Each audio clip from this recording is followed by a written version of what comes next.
L'archéologie expérimentale a pour objectif de reconstituer des techniques du passé.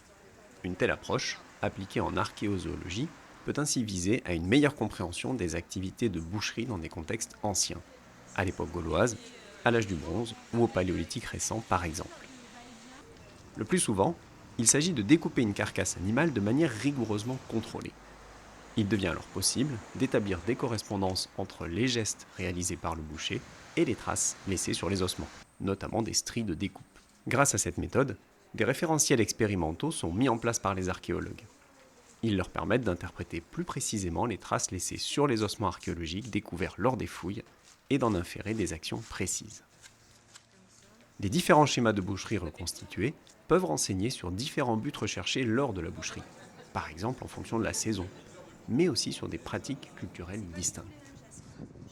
Aujourd'hui, sur le plateau expérimental de la plateforme Archéosciences du laboratoire Trace à Toulouse, des chercheurs du programme Occitanimo expérimentent la découpe bouchère d'un cerf à l'aide de feuilles de laurier en silex.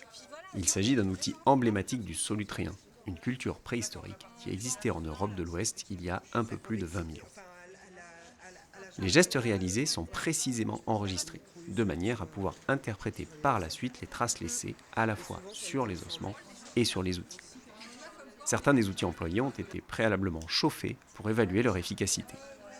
Différentes activités de boucherie, représentatives d'un schéma classique pour le paléolithique, se succèdent. Le dépouillement consiste à prélever la peau de l'animal. Il implique d'abord une incision circulaire, proche des extrémités des pattes. Cette entame est ensuite prolongée en remontant le long des membres et la peau est progressivement détachée de la chair. Cette fois, la peau est conservée et sera utilisée pour d'autres expérimentations. La désarticulation des différents os du squelette est une activité importante au paléolithique.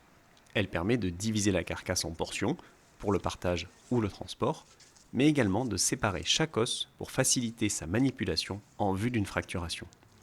Cette fracturation vise à récupérer la moelle qui se trouve à l'intérieur et qui était communément consommée. Une expérimentation parallèle se focalise particulièrement sur la désarticulation des petits os des chevilles et des poignets à l'aide d'une lame en silex.